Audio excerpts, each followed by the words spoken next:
ಶ್ರೀಗುರುಭ್ಯೋ ನಮಃ.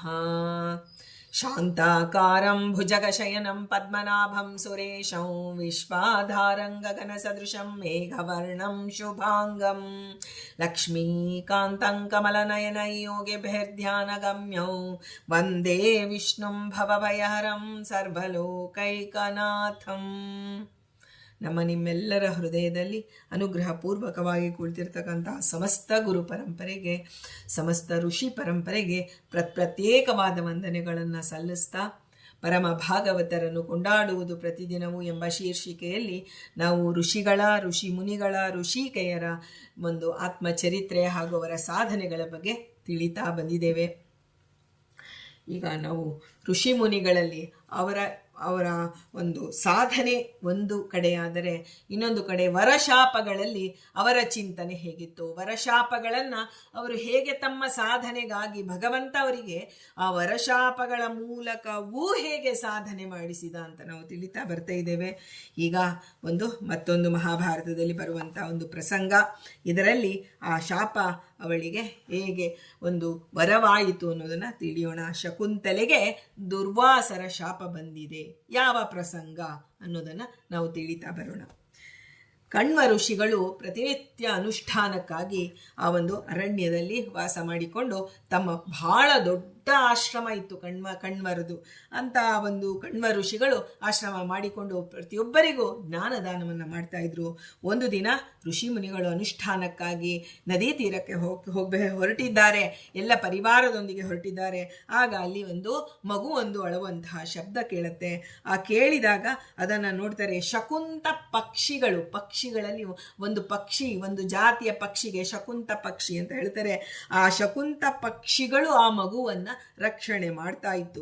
ಆಗ ಆ ಪಕ್ಷಿಗಳ ಮಧ್ಯ ಆ ಮಗು ಇದ್ದಿದ್ದಕ್ಕೆ ಆ ಮಗುವಿಗೆ ಶಕುಂತಲ ಅಂತ ಹೇಳಿ ಹೆಸರಿಟ್ಟು, ಶಕುಂತ ಅಂದರೆ ಸುರಕ್ಷಿತ ಅಂತನೂ ಒಂದು ಹೆಸರು, ಒಂದು ಅರ್ಥ ಬರುತ್ತೆ. ಆದಿಪರ್ವದಲ್ಲಿ ಕಣ್ವ ಮಹರ್ಷಿಗಳು ಹೇಳ್ತಾರೆ, ನಾನು ಯಾಕೆ ಹಿಂದೆ ಎಲ್ಲ ಸುಮ್ಮನೆ ಮನಸೋ ಇಚ್ಛೆ ಹೆಸರಿಡ್ತಿರ್ಲಿಲ್ಲ, ಮುಂದೆ ಆ ಮಗುವಿನ ಜೀವನದ ಎಲ್ಲ ಆಗು ಹೋಗುಗಳ ಒಂದು ಚಿಂತನೆ ಮಾಡಿಕೊಂಡೇ ಆ ಒಂದು ಹೆಸರಿಡೋರು. ಹಾಗೆ ಸುರಕ್ಷಿತ ಅಂತ ಅಂದರೆ ಶಕುಂತ ಅಂದರೆ ಸುರಕ್ಷಿತವಾದದ್ದು.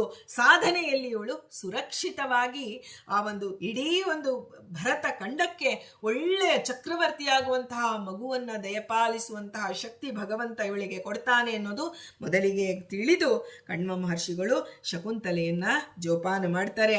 ತಂದೆಯಂತೆ ಜೋಪಾನ ಮಾಡಿದರು. ತಂದೆಯಂತೆ ಅಂದರೆ ತಾವು ಎಲ್ಲ ಏನು ತಂದೆ ಸುರಕ್ಷೆ ಮಾಡ್ತಾನೋ, ಒಂದು ಮಗುವಿಗೆ ಹೇಗೆ ಧೈರ್ಯ, ತಾಯಿ ಬಗ್ಗೆ ಎಲ್ಲರೂ ಹೇಳ್ತೇವೆ, ಆದರೆ ತಂದೆ ಇಲ್ಲದ ಬದುಕು ಆ ಒಂದು ಅನರ್ಥವಾದಂಥ ಬದುಕು. ಸಾಮಾನ್ಯವಾಗಿ ಎಲ್ಲರೂ ಹೇಳೋದು ಕೇಳಿದ್ದೀವಿ, ತಾಯಿ ಹೋದ್ರೂ ಮನೆಯಲ್ಲಿ ಆ ಒಂದು ಮಗನಿಗೆ ಅಂಥ ಒಂದು ಅನುಷ್ಠಾನದ್ದು ಇರಲ್ಲ. ಆದರೆ ತಂದೆ ಹೋದರೆ ಮಾತ್ರ ತಂದೆ ಬಹಳ ಕಠಿಣ. ತಂದೆ ಹೋದ ಮೇಲಂತೂ ಬಹಳ ಕಠಿಣತರವಾಗಿ ಅವನು ಧರ್ಮಾಚರಣೆಯನ್ನು ಮಾಡಲೇಬೇಕಾಗತ್ತೆ. ಹಾಗೆ ತಂದೆಯಂತೆ ಸುರಕ್ಷೆಯನ್ನು ಕೊಟ್ಟು ಕಣ್ವ ಮಹರ್ಷಿಗಳು ಬೆಳೆಸ್ತಾ ಇದ್ದಾರೆ. ಅವಳು ಒಂದು ವಯಸ್ಸಿಗೆ ಬರ್ತಾಳೆ. ಒಮ್ಮೆ ಕಣ್ವ ಮಹರ್ಷಿಗಳು ತಾವು ಒಂದು ಯಾಗವನ್ನು ಮಾಡಿಸೋದಕ್ಕಾಗಿ ಹೊರಗೆ ಹೊರಟಿರ್ತಾರೆ. ಆಗ ಅದೇ ನೋಡಿ, ಯೋಗ ಅಂತ ಹೇಳೋದು. ದುಷ್ಯಂತ ಮಹಾರಾಜನಿಗೆ ಸೇನೆ, ಅವನು ತನ್ನ ಸೇನೆ ಆ ಒಂದು ಕಾಡಿನಲ್ಲಿ ಬರ್ತಾನೆ. ಅಲ್ಲಿ ಒಂದು ಜಿಂಕೆಗೆ ಬಾಣ ಪ್ರಯೋಗ ಮಾಡಿರ್ತಾನೆ. ಅದನ್ನು ಹಿಂಬಾಲಿಸಿಕೊಂಡು ಬರ್ತಿರ್ಬೇಕಾದ್ರೆ ಆ ಒಂದು ರಾಜ ಶಕುಂತಲೆಯನ್ನು ಕಾಣ್ತಾನೆ. ಮೊದಲ ನೋಟಕ್ಕೆ ಶಕುಂತಲೆಗೆ ಹಾಗೂ ದುಷ್ಯಂತನಿಗೆ ಇಬ್ಬರಿಗೂ ಪರಸ್ಪರವಾಗಿ ಮನಸ್ಸು ಮಿಲಿತವಾಗಿ ಬಿಡುತ್ತೆ. ಸಾಮಾನ್ಯವಾಗಿ ನಾವು ಹೇಳ್ತೇವೆ, ಮದುವೆಯಾದ ಮೇಲೆ ಆ ಒಂದು ವಿವಾಹವಾದ ಮೇಲೆ ಅಂತ. ಆದರೆ ರಾಜ ಕನ್ಯೆ ಅವಳು, ಇವನು ರಾಜ. ಅದು ವಿಶ್ವಾಮಿತ್ರ ಮತ್ತು ಮೇನಕೆಯರಿಂದ ಆ ಮಗುವಿನ ಚರಿತ್ರೆ ಬರುತ್ತೆ ಮುಂದೆ. ಆ ವಿಶ್ವಾಮಿತ್ರ ಮತ್ತು ಮೇನಕೆಯರಿಂದ ಉತ್ಪತ್ತಿಯಾದಂತಹ ಮಗು ಶಕುಂತಲ. ಹಾಗಾಗಿ ಆ ಶಕುಂತಲೆಯನ್ನು ಅವನು ದುಷ್ಯಂತ ಪ್ರೇಮಿಸಿ ಗಾಂಧರ್ವ ವಿವಾಹಕ್ಕಾಗಿ ಅವಳಲ್ಲಿ ತನ್ನ ಅಪೇಕ್ಷೆಯನ್ನು ಹೇಳ್ತಾನೆ. ಆಗ ಅವಳು ಹೇಳ್ತಾಳೆ, ಮುಂದೆ ನನ್ನ ಹೊಟ್ಟೆಯಲ್ಲಿ ಹುಟ್ಟುವಂತಹ ಮಗುವೆ ಚಕ್ರವರ್ತಿಯಾಗಬೇಕು, ನಾನು ಪಟ್ಟದ ಮಹಿಷಿಯಾಗಬೇಕು ಅಂದಾಗ ಆಯಿತು ಅಂತ ಹೇಳಿ ಮಾತು ಕೊಟ್ಟು ಅವಳನ್ನು ಗಾಂಧರ್ವ ವಿವಾಹ ಮಾಡ್ತಾನೆ. ಆದರೆ ಅವನು ಇದರೆಲ್ಲದರ ನಡುವೆ ಇಡೀ ಪಂಚಭೂತಗಳು ವನ ದೇವತೆಗಳ ಸಾಕ್ಷಿಯಾಗಿ ಗಾಂಧರ್ವ, ಅದು ಕ್ಷತ್ರಿಯರಿಗೆ ವಿಹಿತವಾದ ವಿವಾಹ. ಅದಕ್ಕೆ ಇಲ್ಲಾಂದ್ರೆ ಕಣ್ವ ಋಷಿಗಳು ಅದನ್ನು ಹೇಗೆ ಅನುಮೋದನೆ ಮಾಡ್ತಿದ್ರು? ಹಾಗಾಗಿ ಅದು ಒಳ್ಳೆ ಧಾರ್ಮಿಕ ರೀತಿಯಲ್ಲಿ ನಡೆಯುತ್ತೆ. ಒಂದು 10 ರೀತಿಯಲ್ಲಿ ವಿವಾಹ ಸಂಸ್ಕಾರಗಳು ಇದೆ, ಆದರೆ ಕ್ಷತ್ರಿಯರಿಗೆ ವಿಹಿತವಾದಂತಹ ಒಂದು ವಿವಾಹ ಸಂಸ್ಕಾರವನ್ನು ಅವರು ಮಾಡಿಕೊಂಡಿದ್ದಾರೆ. ಆಮೇಲೆ ಆ ನಂತರ ಅವನು ತನ್ನ ಸಾಮ್ರಾಜ್ಯಕ್ಕೆ ಹಿಂತಿರುಗಿ, ನನ್ನೊಂದಿಗೆ ಅಲ್ಲ, ನಿನಗೆ ನಾನು ಸಕಲ ಗೌರವಗಳಿಂದ ನಾನು ನಿನ್ನನ್ನು ಕರೆಸಿಕೊಳ್ತೇನೆ ಅಂತ ಹೇಳಿ ತನ್ನ ಮುದ್ರೆಯುಂಗುರವನ್ನ ಆ ಶಕುಂತಲೆಗೆ ಕೊಟ್ಟು ಅವನು ತನ್ನ ಅರಮನೆಗೆ ನಾನು ಕರೆಸಿಕೊಳ್ತೇನೆ ಅಂತ ಹೇಳಿ ಭರವಸೆಯನ್ನು ಕೊಟ್ಟು ಹೊರಟಿರ್ತಾನೆ. ಆದರೆ ಶಕುಂತಲೆ ಇಲ್ಲಿ ಇನ್ನೂ ತಂದೆ ಬಂದಿರೋದಿಲ್ಲ. ಆದರೆ ಹೇಗೆ ಕಣ್ವ ಮಹರ್ಷಿಗಳಿಗೆ ಇದನ್ನ ತಿಳಿಸಬೇಕು? ಯಾಕೆಂದ್ರೆ ಈಗಾಗಲೇ ಗಂಡ ಹೆಂಡತಿಯರ ಬಾಂಧವ್ಯ ಶುರುವಾಗಿರುತ್ತೆ. ಮದುವೆಯಾದ ನಂತರ ಶಕುಂತಲೆ ಆ ಒಂದು ದುಷ್ಯಂತನ ನೆನಪಿನಲ್ಲೇ ಇರ್ತಾಳೆ. ಆಗ ಒಮ್ಮೆ ಕಣ್ವ ಮಹರ್ಷಿಗಳ ಆಶ್ರಮಕ್ಕೆ ದುರ್ವಾಸರು ಬರ್ತಾರೆ. ಬಂದಾಗ ಆ ಒಂದು ಸಾಯಂಕಾಲದ ಹೊತ್ತಾಗಿರುತ್ತೆ. ಆಗ ಅವಳು ತಾನು ತನ್ನ ಗಂಡನ ಆಲೋಚನೆಯಲ್ಲಿ ಮುಳುಗಿಬಿಟ್ಟಿರ್ತಾಳೆ. ಅದಕ್ಕೆ ಹಿಂದಿನವರು ಹೇಳೋದು, ಸಾಯಂಕಾಲ ಪ್ರದೋಷ ಕಾಲದಲ್ಲಿ ನಿಮಗೆ ಎಂತಹ ದುಃಖವೇ ಇರಲಿ, ಎಂತಹ ರೋಗವೇ ಇರಲಿ, ಆದರೆ ಅದನ್ನು ಯೋಚನೆ ಮಾಡ್ತಾ ಕೂತ್ಕೊಳ್ಳೋದು ಅಥವಾ ಕಣ್ಣೀರು ಹಾಕ್ತಾ ಕೂತ್ಕೊಳ್ಳೋದು ಅಥವಾ ಏನೋ ಬೇರೆ ಲೌಕಿಕವಾದಂತಹ ಕಾರ್ಯಗಳಲ್ಲಿ ತೊಡಗಬೇಡಿ. ಪಾರ್ವತಿ ಪರಮೇಶ್ವರರು ಬರುವಂತಹ ಸಮಯ ಅದು, ಅದಕ್ಕಾಗಿ ಹಾಗೆ ಮಾಡಬೇಡಿ ಅಂತ ಹಿಂದಿನವರೆಲ್ಲ ಎಚ್ಚರಿಕೆ ಕೊಡ್ತಾನೆ ಬಂದಿದ್ದಾರೆ. ಆದರೆ ಕರ್ಮಾನುಸಾರ ಶಕುಂತಲೆ ಕುಳಿತಿದ್ದಾಳೆ. ಸೂರ್ಯಾಸ್ತವಾಗ್ತಿರೋದು ಅವಳ ಗಮನಕ್ಕೆ ಬಂದಿಲ್ಲ. ತಾನು ತನ್ನ ಗಂಡನ ಆಲೋಚನೆಯಲ್ಲಿ ಮುಳುಗಿಬಿಟ್ಟಿದ್ದಾಳೆ. ಆಗ ಆ ದುರ್ವಾಸರು ಬಂದರು. ಅವಳನ್ನ ಕಣ್ವ ಮಹರ್ಷಿಗಳು ಇಲ್ಲದಿದ್ದಾಗ ಆ ಒಂದು ಇಡೀ ಆಶ್ರಮದ ಜವಾಬ್ದಾರಿ ಶಕುಂತಲೆಯದಾಗಿರುತ್ತೆ. ಅವಳು ಎದ್ದು ಅರ್ಘ್ಯಪಾದ್ಯಗಳನ್ನು ಕೊಟ್ಟು ಆ ಮಹರ್ಷಿಗಳನ್ನ ಸತ್ಕಾರ ಮಾಡಬೇಕಾಗಿತ್ತು. ಗಂಡನ ಒಂದು ಆ ಇದರಲ್ಲಿ ಯೋಚನೆಯಲ್ಲಿ ಮುಳುಗಿಬಿಟ್ಟಿದ್ದಾಳೆ. ಆಗ ದುರ್ವಾಸರು ಕೋಪಗೊಂಡರು. ದುರ್ವಾಸರು ಮಹಾನ್ ರುದ್ರದೇವರು, ಅವರು ಪರಮ ವೈರಾಗ್ಯಶಾಲಿಗಳು ಅಲ್ಲ.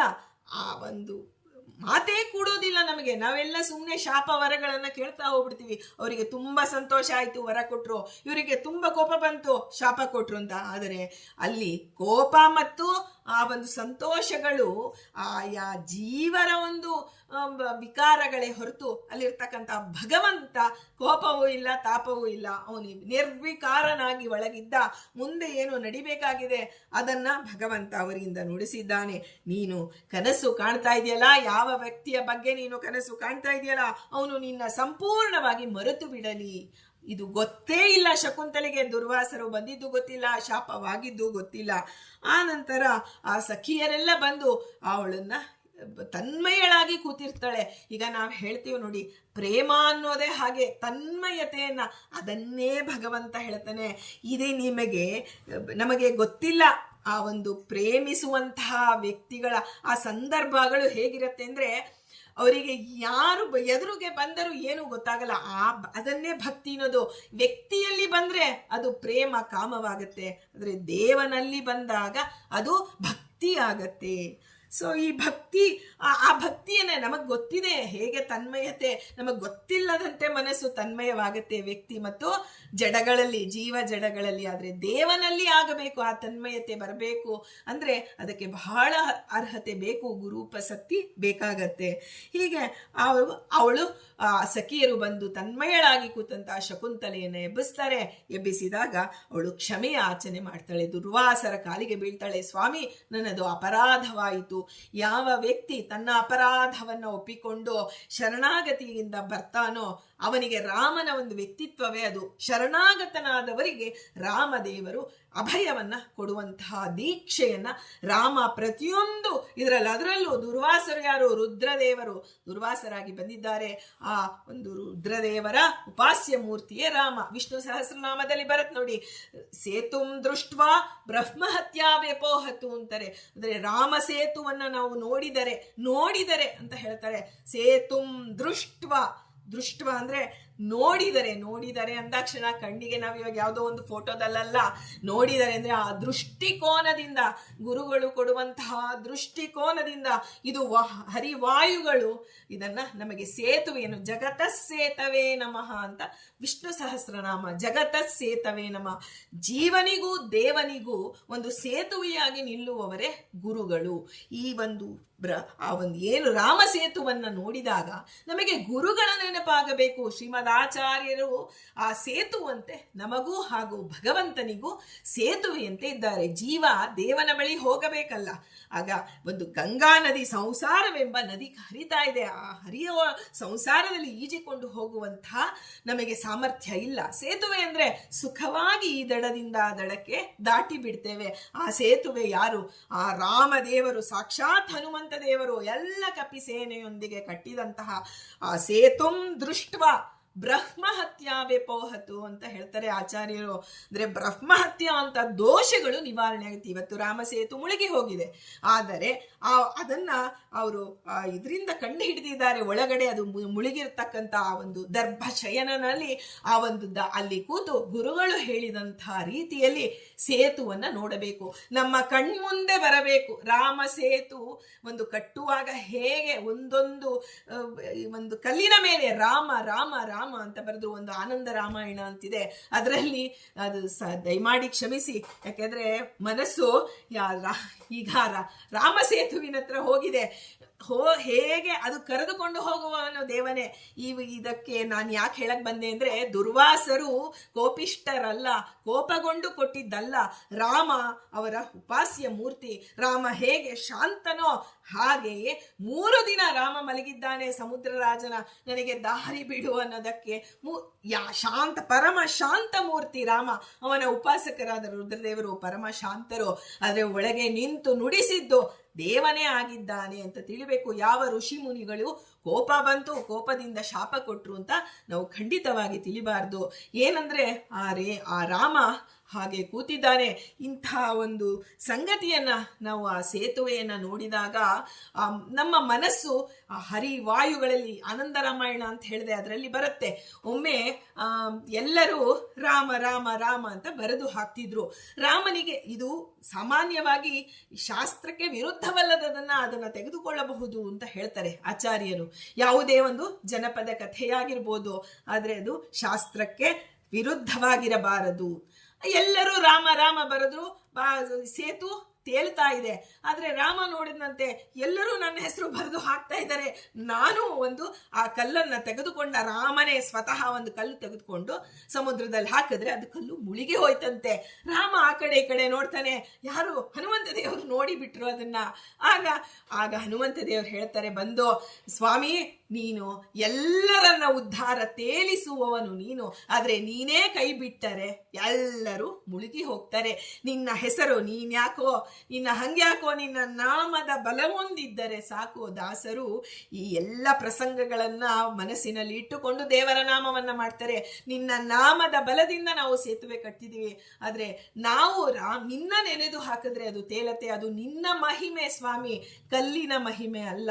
ನಾವು ಹೇಳ್ತೀವಿ ಅಯ್ಯೋ ಒಂದು ಕಲ್ಲಿದೆ ರೀಜಿ, ಒಂದು ಸೃಷ್ಟಿ ಮಾಡಿದಾನೆ ದೇವ, ಆ ಕಲ್ ತಗೊಂಡ್ ಬಂದು ನೀರಲ್ಲಿ ಹಾಕಿದ್ರೆ ಅದು ತೇಲತ್ತೆ ಅಂತಾರೆ. ಇಲ್ಲ, ದೇವನ ಇಚ್ಛಾ. ಈ ಜಡಕ್ಕೆ ಅಭಿಮಾನಿ ರುದ್ರದೇವರು ಅವರು ಒಳಗೆ ನಿಂತು ಆ ಕೆಲಸವನ್ನ ಒಳಗೆ ನಿಂತು ಮುಖ್ಯ ಪ್ರಾಣ ಅಂತರ್ಗತನಾಗಿ ಭಗವಂತ ಮಾಡಿದರೆ ತೇಲಿಸಿದರೆ ಉಂಟು, ಇಲ್ಲದಿದ್ದರೆ ಸೂಕ್ಷ್ಮಗಳ ಮುಳುಗಿಸುವ, ಸ್ಥೂಲಗಳ ತೇಲಿಸುವ ಇವನ ಮಾಯವಿದು ಅಂತ ಜಗನ್ನಾಥ ದಾಸರು ಹೇಳ್ತಾರೆ. ಹಾಗೆ ಆ ಒಂದು ರಾಮನೇ ಸ್ವಾಮಿ ನೀನು ಕೈ ಬಿಟ್ರೆ ಕಲ್ಲಲ್ಲ, ಶಿಖರಗಳೇ ಮುಳುಗಿ ಹೋಗುತ್ತೆ, ಜೀವರು ಮುಳುಗಿ ಹೋಗ್ತಾರೆ ಸಂಸಾರ ಸಮುದ್ರದಲ್ಲಿ.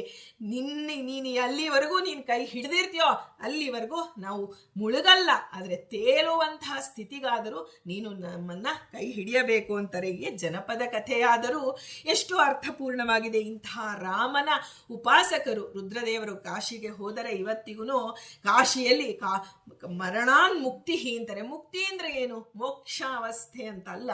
ಅಲ್ಲಿ ನಾವು ಮಾಡಿದಂತ ಪಾಪಗಳಿಗೆ ಅನಿಷ್ಟ ನಿವೃತ್ತಿ, ಇಷ್ಟ ಪ್ರಾಪ್ತಿ ಎರಡಿದೆ. ಹಾಗಾಗಿ ಆ ಪಾಪಗಳಿಗೆ ಮೋಕ್ಷ ಅಂದ್ರೆ ಪಾಪಗಳನ್ನ ಮುಂದೆ ಸಾಧನೆಗೆ ಅನಾನುಕೂಲವಾಗದಂತೆ ಮಾಡುವುದೇ ಅಲ್ಲಿ ಮುಕ್ತಿ ಅಂತ ಕರೀತಾರೆ. ಹೀಗೆ ಸಂಪೂರ್ಣವಾಗಿ ನೀನು ಕನಸು ಕಾಣ್ತಿದ್ದ ವ್ಯಕ್ತಿ ನಿನ್ನನ್ನು ಸಂಪೂರ್ಣವಾಗಿ ಮರೆತು ಬಿಡಲಿ ಅಂತ ಹೇಳಿ ಅದನ್ನ ಶಾಪ ಅಲ್ಲ ವರವಾಗಿ ಕೊಟ್ಟರು. ಯಾರು? ದುರ್ವಾಸರು. ಆಗ ಶಾಪವನ್ನ ಅವಳು ಶಕುಂತಲ ಆ ದುರ್ವಾಸರಿಗೆ ಶರಣಾಗತಳಾಗ್ತಾಳೆ. ಸ್ವಾಮಿ, ನಾನೊಬ್ಬ ಅಬಲೆ ಹೆಣ್ಣು, ನಾನು ದಯಮಾಡಿ ನನ್ನನ್ನು ಕ್ಷಮಿಸಿ, ನನ್ನ ಅಪರಾಧವನ್ನು ಮನ್ನಿಸಿ ಎಂದಾಗ ದುರ್ವಾಸರು ಹೇಳ್ತಾರೆ, ವಿಶಾಪ ಕೊಡ್ತಾರೆ. ನೋಡು, ನೀನು ಏನು ಅವನು ನಿನಗೆ ಕೊಟ್ಟಿರ್ತಕ್ಕಂಥ ಉಂಗುರ, ಅದನ್ನ ಅವನು ನೋಡಿದಾಗ, ತಾನು ಏನಾದರೂ ಒಂದು ವಸ್ತುವನ್ನ ಕೊಟ್ಟಿದ್ನಲ್ಲ, ಅದನ್ನ ನೋಡಿದಾಗ ಅವನಿಗೆ ನಿನ್ನ ನೆನಪು ಮತ್ತೆ ಬರಲಿ ಅಂತ ಹೇಳಿ ವಿಶಾಪ ಕೊಟ್ಟು ಹೊರಟು ಬಿಡ್ತಾರೆ. ಅಷ್ಟು ಹೊತ್ತಿಗೆ ಶಕುಂತಲೆ ಗರ್ಭವತಿಯಾಗಿರ್ತಾಳೆ. ಕಣ್ವರು ಬರ್ತಾರೆ, ಮಹರ್ಷಿಗಳು ಇಷ್ಟೆಲ್ಲ ನಡೆದಿದೆ ಕಣ್ವರು ಜ್ಞಾನ ದೃಷ್ಟಿಯಿಂದ ತಿಳಿದುಕೊಳ್ತಾರೆ. ಆಶ್ರಮಕ್ಕೆ ಬಂದಾಗ ಶಕುಂತಲೆ ನಮಸ್ಕಾರ ಮಾಡಿ ಗಡಗಡ ನಡುತ್ತಾ ಕಣ್ಣೀರು ಹಾಕ್ತಾ ಯಾಕಂದ್ರೆ ಶಾಪದ ವಿಷಯವೂ ಅವಳಿಗೆ ಮನಸ್ಸಿಗೆ ನೋವುಂಟಾಗಿರುತ್ತೆ. ಆಗ ಅವಳು ಹೇಳ್ತಾಳೆ, ಆ ಕಣ್ವ ಋಷಿಗಳು ಮಗಳನ್ನ ಸಮಾಧಾನ ಮಾಡ್ತಾರೆ. ದುರ್ವಾಸರು ಮಹರುದ್ರ ದೇವರು, ಅದಕ್ಕೆ ಪರಮ ಶಿವ ಅಂದ್ರೆ ಮಂಗಳ ಉಂಟು ಮಾಡುವಂತಹ ದೇವತಾ. ಅದರಿಂದ ನಿನಗೆ ಎಂದೂ ಅನರ್ಥವಾಗೋದಿಲ್ಲ. ಇದರಿಂದ ನಿನ್ನ ಕೀರ್ತಿ 4 ಲೋಕಕ್ಕೆ ಅಂದ್ರೆ 14 ಲೋಕದಲ್ಲಿ ನಿನ್ನ ಕೀರ್ತಿ ಪಸರಿಸಲಿ ಎನ್ನುವ ಉದ್ದೇಶದಿಂದ. ಇಲ್ಲಾಂದ್ರೆ ದುಷ್ಯಂತ ಮತ್ತು ಈ ಒಂದು ಶಾಕುಂತಲೆ ಪ್ರಸಂಗ ಎಲ್ಲೋ ಒಂದು ಮೂಲೆಯಲ್ಲಿ ಇರ್ತಿತ್ತು.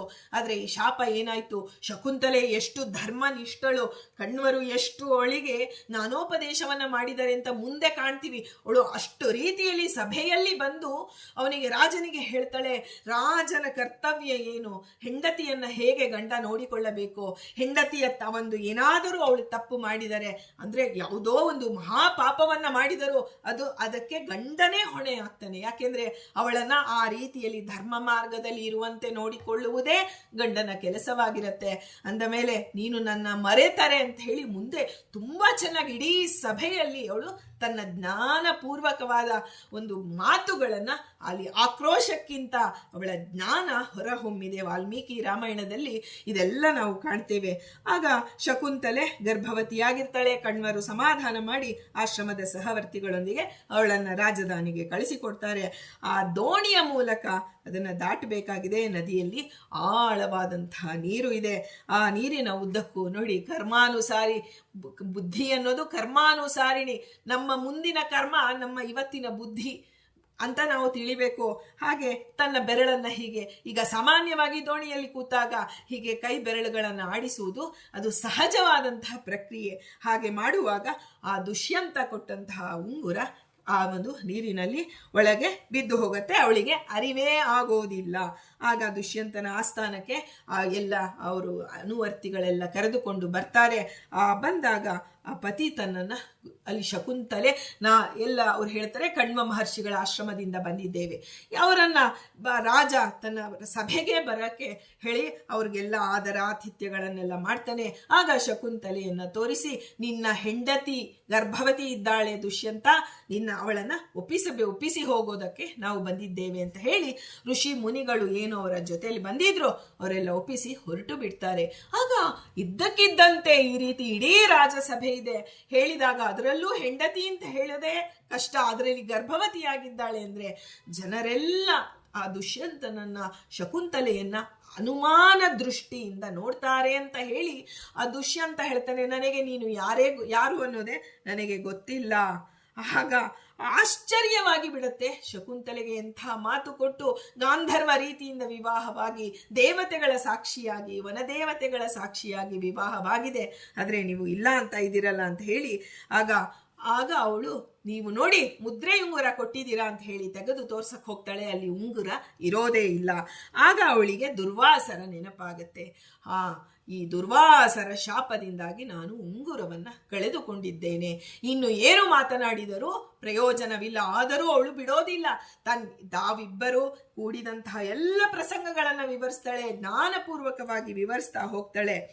ಆದರೆ ಅರಣ್ಯಕ್ಕೆ ಬಂದು ನೀನು ವಿವಾಹವಾದಂತಹ ಪ್ರಸಂಗವನ್ನ ಎಲ್ಲವನ್ನ ಹೇಳಿದರು ಅವನು ನನಗೆ ಗೊತ್ತಿಲ್ಲ, ನೀನು ಯಾರು ಅನ್ನೋದೇ ನನಗೆ ಗೊತ್ತಿಲ್ಲ ಅಂತ ಹೇಳಿದಾಗ ಅವಳು ಎಲ್ಲ ದೇವತೆಗಳನ್ನು ಕರೀತಾಳೆ. ನಾನು ಆ ಒಂದು ತಂದೆ ಮನೆಯವರು ಬಂದು ಗಂಡನ ಮನೆಯಲ್ಲಿ ಬಿಟ್ಟಿದ್ದಾರೆ, ಗಂಡ ನನ್ನನ್ನು ಗುರುತಿಸಿಯೇ ಇಲ್ಲ ಅಂದಾಗ ಭಗವಂತ ಅನಾಥ ರಕ್ಷಕ ನೀನೇ ನನಗೆ ಗತಿ ಅಂತ ಹೇಳಿ ಎರಡೂ ಕೈಗಳನ್ನು ಮೇಲೆ ಎತ್ತುತ್ತಾಳೆ. ಆಗ ತಾಯಿಯಾದಂತಹ ಮೇನಕೆಗೆ ಬಹಳ ಸಂಕಟ ಆಗುತ್ತೆ. ನಾವು ಅಂತೀವಿ ನಿಜವಾಗೂ ತಾಯಿ ಬದುಕಿದ್ದಾಗ ಅಂತಃಕರಣ ತೋರಿಸ್ತಾಳೆ ಅಂತ ನಾವು ಅಂತೀವಿ, ಆದ್ರೆ ಹೋದ ಮೇಲೂ ನೀನು ಅತ್ಯಂತ ದುಃಖದಿಂದ ಅಮ್ಮ ಅಂತ ಕೂಗಿದ್ರೆ ಆ ಜೀವ ಎಲ್ಲೇ ಇರಲಿ ಅಲ್ಲಿರ್ತಕ್ಕಂಥ ಭಗವಂತ ನಮ್ಮ ಕೂಗಿಗೆ ಸ್ಪಂದಿಸ್ತಾನೆ. ತಾಯಿಯಲ್ಲಿರೋ ಭಗವಂತ ಮಾತೃತ್ವದ ಒಂದು ಪ್ರತಿರೂಪವಾಗಿ ತಾಯಿ ಇರ್ತಾಳೆ. ಹಾಗಾಗಿ ತಾಯಿಯ ಶ್ರಾದ್ದ ಮಾಡಬೇಕಾದ್ರೆ, ಕ್ಷೇತ್ರ ಶ್ರಾದ್ದದಲ್ಲಿ ತಾಯಿದು ಮಾಡಬೇಕಾದ್ರೆ ತಾಯಿ ಬಹಳ ಬೇಗ ಅನುಗ್ರಹ ಮಾಡಿಬಿಡ್ತಾಳೆ. ಹಾಗೆ ಅಲ್ಲಿ ಬಂದಂತಹ ಪಿತೃದೇವತೆಗಳು ಆ ಮಾತೃ ಹೃದಯವನ್ನ ಹೊತ್ತು ತಂದಿರ್ತಾರಂತೆ. ಅಂದ್ರೆ ಅಂತಹ ಮಾತೃ ಹೃದಯಿಗಳು ಪಿತೃದೇವತೆಗಳು. ಅವರನ್ನ ನಾವು ನಮ್ಮ ಒಂದು ಪರಿಪೂರ್ಣವಾದ ಶರಣಾಗತಿಯಿಂದ ಕೂಗಿದರೆ ನಾವು ಮಾಡಿದ್ದು ಅವರಿಗೆ ಬಲು ಬೇಗನೆ ಮುಟ್ಟಿಸಿ ಬಿಡ್ತಾರೆ. ಹೀಗೆ ಶಕುಂತಲೆ ಕರೆದಾಗ ಮೇನಕೆ ಬಂದು ಅವಳನ್ನ ತಾನು ಆಕಾಶ ಮಾರ್ಗದಿಂದ ಕರೆದುಕೊಂಡು, ಎಲ್ಲರೂ ನೋಡ್ತಾರೆ ಇದನ್ನ, ಆಕಾಶ ಮಾರ್ಗದಿಂದ ಕರೆದುಕೊಂಡು ಹೋಗಿ ಬಿಡ್ತಾರೆ. ಆ ನಂತರ ಒಮ್ಮೆ ಹೀಗೆ ಕಳೆಯುತ್ತೆ. ಸ್ವಲ್ಪ ದಿನ ಆದಮೇಲೆ ದುಷ್ಯಂತ, ಯಾಕೆ ಇಷ್ಟು ಪ್ರಸಂಗವನ್ನ ನಾವು ಕೇಳ್ತಾ ಇದ್ದೀವಿ ಅಂದ್ರೆ, ಶಾಪ ಹೇಗೆ ವರವಾಯಿತು, ಇಡೀ ನಮ್ಮ ಭರತ ಖಂಡಕ್ಕೆ ಭಾರತ ಅಂತ ಬಂದಿದ್ದು ಈ ಭರತ ಚಕ್ರವರ್ತಿ, ಇವನ ಆ ಒಂದು ಹೆಸರಿನಿಂದ ಎಂಥ ಮಗುವನ್ನ, ಚಕ್ರವರ್ತಿ ಅಂಥ ಮಗುವನ್ನ ಅವಳು ಕೊಡಬೇಕಾದ್ರೆ ಅದು ಎಲ್ಲಿ ಬೆಳೀತು ಅನ್ನೋದು ನಾವು ತಿಳಿಯಬೇಕಾಗಿದೆ. ಹೀಗೆ ಆ ಶಕುಂತಲೆ ಮೇನಕೆ ಕರೆದುಕೊಂಡು ಹೋಗಿ ಬಿಡ್ತಾಳೆ ದೇವಲೋಕಕ್ಕೆ. ಆಗ ಅಲ್ಲಿ ಆ ಒಂದು ಗರ್ಭಿಣಿಯ ಎಲ್ಲ ಸಂಸ್ಕಾರಗಳನ್ನ ತಾಯಿಯಲ್ಲಿ ಅವಳು ಸ್ವತಃ ತಾನೇ ಮಾಡ್ತಾಳೆ. ಮಾಡಿ ಆ ಮಗುವಿಗೆ ಒಳ್ಳೆಯ ಗರ್ಭ ಸಂಸ್ಕಾರವನ್ನ ದೇವತೆಗಳು ನೀಡ್ತಾರೆ. ಆಗ ಅಲ್ಲಿ ದುಷ್ಯಂತ, ಈ ಕಡೆ ದುಷ್ಯಂತ ಏನಾಗಿದೆ, ಒಮ್ಮೆ ಬೇಟೆಗಾರರು ಒಂದು ಮೀನುಗಾರರು ಬರ್ತಾರೆ. ಮೀನನ್ನ ತೊಗೊಂಡಾಗ ಈ ಮೀನನ್ನ ಕತ್ತರಿಸಿದಾಗ ಈ ಒಂದು ಉಂಗುರ ಸಿಕ್ಕಿತು ಸ್ವಾಮಿ, ಯಾಕೆಂದ್ರೆ ಏನೇ ಸಿಗಲಿ ಸಂಪತ್ತು ರಾಜನಿಗೆ ಸೇರಿದ್ದು ಅಂತ ಹೇಳಿ ಆ ಉಂಗುರ ಕೊಟ್ಟಾಗ ಉಂಗುರ ಕೈಯಲ್ಲಿ ಹಿಡಿದ ತಕ್ಷಣ ಎಲ್ಲವೂ ನೆನಪಾಗತ್ತೆ ದುಷ್ಯಂತರಿಗೆ. ಎಂತಹ ಅಪಚಾರ ಮಾಡಿದೆ, ಪತಿವ್ರತ ಸ್ತ್ರೀಗೆ ನನ್ನಿಂದ ದ್ರೋಹವಾಗಿದೆ ಅಂತ ಹೇಳಿ ಬಹಳ ದುಃಖಿಸ್ತಾನೆ ದುಷ್ಯಂತ ಉಂಗುರವನ್ನ ನೋಡಿ. ಆ ನಂತರ ಏನಾಗತ್ತೆ, ಈ ಕಡೆ ಶಕುಂತಲೆ ಆ ಒಂದು ಅವಮಾನಕ್ಕೊಳಗಾದ ಮೇಲೆ ಅವಳಿಗೆ ಗರ್ಭ ಸಂಸ್ಕಾರವೆಲ್ಲ ನಡೆದು ಅವಳು ಒಂದು ಗಂಡು ಮಗುವಿಗೆ ತಾಯಿ ಆಗ್ತಾಳೆ. ಅಲ್ಲಿ ಅರಣ್ಯದ ಆ ಒಂದು ದೇವಲೋಕದಲ್ಲಿ ಎಲ್ಲ ಆ ಮಗುವಿಗೆ ಎಲ್ಲ ಏನು ಬೇಕು ಆ ಒಂದು ಶಾಸ್ತ್ರದ ಏನು ವಿದ್ಯಾಭ್ಯಾಸವೆಲ್ಲ ನಡೆಯುತ್ತೆ. ಅವಳು ಬಂದು ಕಾಡಿನ ಒಂದು ಅರಣ್ಯದ ಒಂದು ಮಧ್ಯಭಾಗದಲ್ಲಿ ಬಂದು ಅವಳು ತನ್ನ ಮಗುವಿನೊಂದಿಗೆ ನೆಲೆಸ್ತಾಳೆ. ಶಕುಂತಲೆಯ ಮಗ ಭರತ ಅಂತ ಹೇಳಿ ಹೆಸರಿಟ್ಟು ಹುಲಿ ಸಿಂಹಗಳ ಬಾಯಿಯನ್ನು ತೆರೆದು ಅದರಲ್ಲಿ ಇರ್ತಕ್ಕಂಥ ಹಲ್ಲುಗಳನ್ನು ಎಣಿಸುವುದು ಆ ಭರತನಂಥ ವೀರ್ಯವಂತ ಭರತ. ಆ ಒಂದು ಮಗುವಾದಂತಹ ಭರತ ಆಟ ಆಡೋದು ಹುಲಿಸಿಂಹಗಳ ಜೊತೆ ಆಟ. ಅದು ದೊಡ್ಡಂತ ಕ್ರೂರ ಮೃಗವಾದ ಹುಲಿಸಿಂಹಗಳ ಬಾಯನ್ನ ತೆಗೆಸಿ ಆ ಹಲ್ಲನ್ನ ಎಣಿಸ್ತಾ ಇರ್ತಾನೆ. ಆ ಹಲ್ಲು ಎಣಿಸೋವರೆಗೂ ಅದು ಬಾಯೇ ಬಿಡಬಾರ್ದು, ಹಾಗೆ ಆ ಭಯದಿಂದ ಗಣಗ್ತಾ ನಿಂತಿರುತ್ತೆ. ಅಂತಹ ಒಳಗಡೆ ಇರ್ತಕ್ಕಂಥ ಅವನು ಅಲ್ಲಿ ನೋಡಿ ಇದನ್ನೆಲ್ಲ ಇಂಥ ಒಳ್ಳೆ ಚಕ್ರವರ್ತಿಯಾದಂತಹ ಇದನ್ನ ಆ ಯೋಗಾಯೋಗದಿಂದ ದುಷ್ಯಂತ ಬಂದು ನೋಡ್ತಾನೆ. ಆಗ ಅವರಿಗೆ ತಂದೆ ಮಗನ ಸಮಾಗಮವಾಗತ್ತೆ. ತಾಯಿ ಮತ್ತು ಮಗು ಇಬ್ಬರು ಗಂಡ ಒಂದು ಶಕುಂತಲೆಯನ್ನ ಗುರುತಿಸ್ತಾನೆ. ಇದೆಲ್ಲ ಆದಮೇಲೆ ಯಾವುದು ಒಂದು ಇದು ಹೇಗೆ ಅಂದಾಗ ಆ ದೇವವಾಣಿಯಾಗತ್ತೆ, ದುಷ್ಯಂತ ಇವಳು ನಿನ್ನ ಹೆಂಡತಿ, ಭರತ ನಿನ್ನ ಮಗ. ಈ ಸಮಯಕ್ಕಾಗಿ ಅವನು ದುಷ್ಯಂತ ಕಾಯ್ತಾ ಇರ್ತಾನೆ. ದೇವವಾಣಿ ಅಂದ್ರೆ, ಆಕಾಶವಾಣಿ ಅಂದ್ರೆ ಸಾಕ್ಷಾತ್ ವಾಯುದೇವರು ಹೇಳುವಂತಹ ಮಾತು. ಅಂದರೆ ಅಂಥ ಒಂದು ನಿಷ್ಠೆ, ಶಕುಂತಲೆಯ ಒಂದು ಹೆಸರು ವಾಯುದೇವರ ಬಾಯಲ್ಲಿ ಬಂದಿದೆ ಅಂದರೆ ಅವಳ ಪಾತಿವ್ರತ್ಯ ಹೇಗಿರಬಹುದು. ಆಕಾಶವಾಣಿಯೇ ಆಗತ್ತೆ, ಇವಳು ನಿನ್ನ ಹೆಂಡತಿ, ಧಾರ್ಮಿಕವಾಗಿ ಇವಳು ನಿನ್ನ ಹೆಂಡತಿ, ಇವನು ನಿನ್ನ ಮಗ ಅಂದಾಗ ಅವನು ಅತ್ಯಂತ ಸಂತೋಷದಿಂದ ಸ್ವೀಕಾರ ಮಾಡ್ತಾನೆ. ಇದು ಪ್ರಸಂಗ. ಈ ಪ್ರಸಂಗದಲ್ಲಿ ದುರ್ವಾಸರ ಶಾಪ ಹೇಗೆ ವರವಾಯಿತು ಅಂತ ಹೇಳಿ ನೋಡೋಣ. ಈ ದುರ್ವಾಸರು ಹೇಳಿದ್ದೇನು, ಈಗ ಸಾಮಾನ್ಯವಾಗಿ ಆಗಲೇ ಹೇಳಿದೆ ನಾನು, ಇದನ್ನ ನಾವು ಎಲ್ಲೋ ಒಂದು ಕಡೆ ಮೂಲೆಯಲ್ಲಿ ಹೊರಟೋಗ್ತಿತ್ತು. ಆದರೆ ಶಾಪದಿಂದಾಗಿ ಇಡೀ ಜಗತ್ತಿಗೆ ಅವಳು ಒಂದು ಶಾಕುಂತಲೆಯ ಏನು ಪತಿನಿಷ್ಠೆ ಹಾಗೂ ಇಂತಹ ಪ್ರಸಂಗ ಬಂದರೆ, ಮುಂದೆ ಯಾರಿಗಾದರೂ ಇಂತಹ ಪ್ರಸಂಗ ಬಂದರೆ ಅವಳು ಹೇಗೆ ಅದನ್ನು, ಸಾಮಾನ್ಯವಾಗಿ ಒಬ್ಬೊಬ್ಬರಿಗೆ ಜೀವನದಲ್ಲಿ ಒಂದೊಂದು ರೀತಿಯ ಪ್ರಸಂಗಗಳು ಬರುತ್ತೆ. ಅದು ಮಹಾಭಾರತದಲ್ಲಿ ನಾವು ನೋಡಿದ್ರೆ ಏನೇನು ಪ್ರಸಂಗಗಳು ಬಂದರೋ ನಾವು ಹೇಗೆ ಆ ಪ್ರಸಂಗವನ್ನು ತೆಗೆದುಕೊಂಡು ಸಾಧನೆಯನ್ನು ಮಾಡಬಹುದು. ಅವಳು ನನಗೆ ಇಂತಹ ಒಂದು ಇದು ಬಂತು ಅಂತ ಹೇಳಿ ಆತ್ಮಹತ್ಯೆ ಮಾಡಿಕೊಳ್ಳಬಹುದಿತ್ತು. ತಪ್ಪು. ಆತ್ಮಹತ್ಯೆ ಮಹಾಪಾಪ, ಅದನ್ನು ಮಾಡಬಾರದು. ಅವಳು ತಾನು ಗರ್ಭಿಣಿ ಸ್ತ್ರೀಯಾಗಿದ್ದಾಳೆ, ಅವಳನ್ನು ರಕ್ಷಣೆ ಮಾಡಬೇಕಾದದ್ದು ನನ್ನ ಹೊಣೆ ಅಂತ ಮೇನಕೆ ವಿಶ್ವಾಮಿತ್ರರ ತಪಸ್ಸಿಗೆ ವಿಘ್ನ ಮಾಡೋದಕ್ಕಾಗಿ ಬಂದು ಆ ಒಂದು ಮಗುವನ್ನ ಕೊಟ್ಟು ಅವಳು ಹೊರಟು ಬಿಟ್ಟಿರ್ತಾಳೆ. ಪುಟ್ಟ ಮಗು ಆಗ ತಾನೇ ಹುಟ್ಟಿದ. ಆದರೂ ಮಾತೃತ್ವ ಜಾಗೃತವಾಗುವಂತೆ ಮಾಡಿ ಶಕುಂತಲೆಗೆ ತಾಯಿಯ ಪ್ರೀತಿಯನ್ನ ಕೊಡಿಸಿದ್ದು ಆ ದುರ್ವಾಸರ ಶಾಪವೇ ಆಗಿದೆ. ಶಾಪದಿಂದ ಅವಳ ತಾಯಿಯ ಒಂದು ಹೃದಯದ ಮಾತೃ ಅಂತಃಕರಣ ಹುಟ್ಟಿದಾಗ ಅವಳಿಗೆ ಸಿಗಲಿಲ್ಲ. ಆದರೆ ಇವಳು ತಾಯಿ ಆಗುವಾಗ ತನ್ನ ತಾಯಿಯ ಬಳಿ ಸೇರಿಸುವುದು ಭಗವಂತನ ಉದ್ದೇಶವಾಗಿತ್ತು. ಎಲ್ಲಿದ್ದರೂ ತಾಯಿಯ ಪ್ರೀತಿ ಬೇಕು ಗರ್ಭಿಣಿ ಸ್ತ್ರೀಯರಿಗೆ. ನೋಡಿ, ಹೀಗಿರುವಾಗ ಗಂಡನ ಪ್ರೀತಿಗೇನು, ಆ ಗಂಡನ ಆ ಒಂದು ಇದೇ ಕಳೆದುಕೊಂಡಿದ್ದಾಳೆ. ಹೀಗಿರುವಾಗ ಇಲ್ಲೂ ಇಲ್ಲ ಅಲ್ಲೂ ಇಲ್ಲ ಅಂದಾಗ ಭಗವಂತ ಅನಾಥೋ ದೈವ ರಕ್ಷಕ ಅನ್ನುವಂತಹ ಒಂದು ಪ್ರಮೇಯ ಭಗವಂತ ಜಗತ್ತಿಗೆ ಇವರ ಮೂಲಕ ಪ್ರಚುರಪಡಿಸಿದ್ದಾನೆ ಅಂತ ನಾವು ತಿಳಿಬೇಕು. ಹೀಗೆ ದುರ್ವಾಸರ ಶಾಪ ಆ ತಾಯಿ ಮಗುವನ್ನ ಒಂದುಗೂಡಿಸ್ತು. ಇಂತಹ ಒಂದು ದೃಷ್ಟಾಂತವನ್ನ ನಾವು ಮನಪೂರ್ವಕವಾಗಿ ನದಿ ತೀರದಲ್ಲಿ ಅಥವಾ ಸಮುದ್ರದ ದಡದಲ್ಲಿ ಕುಳಿತು ಕೇಳಿದರೆ ಎಂದೂ ತಾಯಿ ಮಕ್ಕಳ ವಿಯೋಗ ಆಗೋದಿಲ್ಲ. ಅಂದ್ರೆ ತಾಯಿ, ನಾವು ಪ್ರತಿಯೊಂದು ಬಾರಿ ಹುಟ್ಟಿ ಬರ್ತೇವೆ, ಯಾವ ಯೋನಿಯಲ್ಲಿ ಬಂದರೂ ನಮಗೆ ತಾಯಿಯ ವಿಯೋಗ ಆಗೋದಿಲ್ಲ. ಸಕಾಲದಲ್ಲಿ ತಾಯಿಯನ್ನ ಎಂಥ ವಿಯೋಗ ಆದಂಥ ನಮ್ಮ ಕರ್ಮವಿದ್ದರೂ ನಮಗೆ ಭಗವಂತ ನಿವಾರಣೆ ಮಾಡಿ ನಮಗೆ ತಾಯಿಯೊಂದಿಗೆ ಒಂದುಗೂಡಿಸ್ತಾನೆ ಅನ್ನೋದು ಅವಳಿಗೆ ಈ ರೀತಿ ಅನುಗ್ರಹ ಮಾಡಿದ್ದಾನೆ. ಇದರ ಚರಿತ್ರೆಯನ್ನು ಕೇಳಿದರೂ ಇದಾಗತ್ತೆ ಅಂತ ಅಲ್ಲಿ ಮಹಾಭಾರತದಲ್ಲಿ ಹೀಗೆ ಹೇಳಿದ್ದಾರೆ. ಹೀಗೆ ಇನ್ನೊಂದು ಪ್ರಸಂಗ, ಜಯ ವಿಜಯರಿಗೆ ಸನಕ ಸನಂದರ ಶಾಪ ಬಂದಿದೆ. ಇದೆಲ್ಲ ನಮಗೆ ಗೊತ್ತಿದೆ. ವಿಷ್ಣುವಿನ ಲೋಕದಲ್ಲಿ ವೈಕುಂಠದ 4 ದ್ವಾರಗಳಲ್ಲಿ ಜಯ ವಿಜಯ, ಚಂಡ ಪ್ರಚಂಡ, ಶಂಖನಿಧಿ ಪುಷ್ಪನಿಧಿ, ಧಾತ್ರಿ ವಿಧಾತ್ರಿ ಅನ್ನುವಂಥ 4 ದಿಕ್ಕಲ್ಲಿ 4 ಭಾಗಗಳಿದೆ. ಆ 4 ಭಾಗಗಳಲ್ಲಿ ಇಬ್ಬರಿಬ್ರು, ನಾವಿವಾಗ ತಿರುಪತಿ ಶ್ರೀನಿವಾಸನನ್ನ ನೋಡೋಕೆ ಹೋದಾಗ ಮೊದಲು ಹೆಬ್ಬಾಗಿಲಿನಲ್ಲಿ ಇಲ್ಲಿ ಶಂಖನಿಧಿಗಳಿದ್ದಾರೆ, ಇಲ್ಲಿ ಪುಷ್ಪನಿಧಿಗಳಿದ್ದಾರೆ ಅಂತ ಹೇಳಿ ನಮಸ್ಕಾರ ಮಾಡಿ ಅವರಿಂದ ನಾವು ಉಪಕೃತರಾಗಿ, ಅಂದರೆ ಸ್ವಾಮಿ ನಿಮ್ಮ ಅನುಗ್ರಹ, ನೀವು ನಮಗೆ ಬಹಳ ಉಪಕಾರ ಮಾಡಿದ್ದೀರಿ ಅಂತ ಹೇಳ್ಬಿಟ್ಟು ಒಳಗೆ ಹೋಗ್ತೀವಿ. ಅವಾಗ ಅವರು ಕೇಳ್ತಾರಂತೆ, ನಮ್ಮಿಂದ ನಾವು ಅಲ್ಲಿ ಇರೋರು, ನಾವು ಕೃತಯುಗದವರು, ನೀವು ಕಲಿಯುಗದವರು, ನಿಮಗೇನು ಉಪಕಾರ ನಮ್ಮಿಂದ ಅಂದಾಗ ನಾವು ಹೇಳಬೇಕಂತೆ, ಸ್ವಾಮಿ ಅವತ್ತಿನ ದಿನ ಪ್ರಹ್ಲಾದರಾಜರಂತಹ ಒಂದು ರತ್ನವನ್ನ ಜೈ ವಿಜಯರೇ ನೀವು ನಮಗೆ ಹುಟ್ಟಿದಿರಿ. ಎಂಥ ಒಂದು ರತ್ನ ಅಂದರೆ ನಮಗೆ ಪ್ರತಿ ಯುಗದಲ್ಲೂ ಅವರು ಗುರುವಾಗಿ ಬಂದು, ಈಗಂತೂ ರಾಘವೇಂದ್ರ ಸ್ವಾಮಿಗಳಾಗಿ ಬಂದು ಎಡಬಿಡದೆ ನಮ್ಮನ್ನು ರಕ್ಷಣೆ ಮಾಡ್ತಿದ್ದಾರೆ. ಜಯ ವಿಜಯರಿಗೆ ನಾವು ನಮ್ಮ ಕೃತಜ್ಞತೆಯನ್ನು ಸಲ್ಲಿಸಬೇಕಂತೆ. ಪ್ರಹ್ಲಾದರಾಜರಂತಹ ಒಂದು ರತ್ನವನ್ನ, ಶ್ರೇಷ್ಠವಾದ ರತ್ನವನ್ನ ಸಾಧನ ಪ್ರಪಂಚಕ್ಕೆ ನೀವು ಕೊಟ್ಟಿದ್ದೀರಾ. ಹೀಗೆ ಇದನ್ನ ನಮಗೆ ಬದರಿಯಲ್ಲಿ ಆಗಲಿ ಯಾವುದೇ ವಿಷ್ಣು ದೇವಾಲಯದಲ್ಲಿ ಹೋಗುವಾಗ ಜಯ ವಿಜಯರು ಇರ್ತಾರೆ. ಪ್ರಧಾನವಾದ ಬಾಗಿಲಲ್ಲಿ ಹೋಗುವಾಗ ಜಯ ವಿಜಯರಿಗೆ ನಾವು ಕೃತಜ್ಞತೆಯನ್ನು ಸಲ್ಲಿಸಿ ಆನಂತರ ಒಳಗೆ ಹೋಗಬೇಕು. ಇದನ್ನ ಒಂದು ತಿಳಿಯೋಣ. ಬ್ರಹ್ಮ ಮಾನಸ ಪುತ್ರರಾದ ಸನಕ, ಸನಂದನ, ಸನತ್ ಕುಮಾರ, ಸನತ್ ಸುಜಾತರೆಂಬ ಆ 4 ಜನ ವಿಷ್ಣುವಿನ ದರ್ಶನಕ್ಕೆ ಅಮುಕ್ತ ವೈಕುಂಠಕ್ಕೆ, ಮುಕ್ತ ವೈಕುಂಠ ಅಲ್ಲ ಅಮುಕ್ತ ವೈಕುಂಠಕ್ಕೆ ಬಂದಿದ್ದಾರೆ. ಆಗ 4 ಬಾಲಕರಂತೆ, ಇನ್ನೂ 5 ವರ್ಷದ ಬಾಲಕರಂತೆ ಅವರಿದ್ರು. ಆಗ ಜೈ ವಿಜಯರು ಅವರನ್ನ ದ್ವಾರದಲ್ಲಿ ತಡಿತಾರೆ. ಇದು ಕೇವಲ ನಾವು ಕೇಳಿರುವಂತಹ ಮೇಲ್ನೋಟದ ಕಥೆ. ಆದರೆ ಒಳಗೆ ನಿಜವಾಗಿ ಏನು ಗೊತ್ತಾ, ಜೈ ವಿಜಯರಿಗೆ ಅಹಂಕಾರ ಬಂದಿತ್ತು. ಮುಕ್ತ ವೈಕುಂಠದಲ್ಲಿ ಯಾವುದು ಅಹಂಕಾರದ ಮಾತೇ ಇಲ್ಲ. ಆದರೆ ಅಮುಕ್ತ ವೈಕುಂಠದಲ್ಲಿ ಇರ್ತಕ್ಕಂಥ ಜೈ ವಿಜಯರಿಗೆ ಅಹಂಕಾರ ಬಂದಿದ್ದು ಹೇಗೆ ತಿಳಿತು ಅಂದ್ರೆ, ಒಳಗಿರೋ ಭಗವಂತ ಅವನೇ ತಾನೇ ನಿಂತು ಪ್ರೇರಣೆ ಮಾಡೋದು.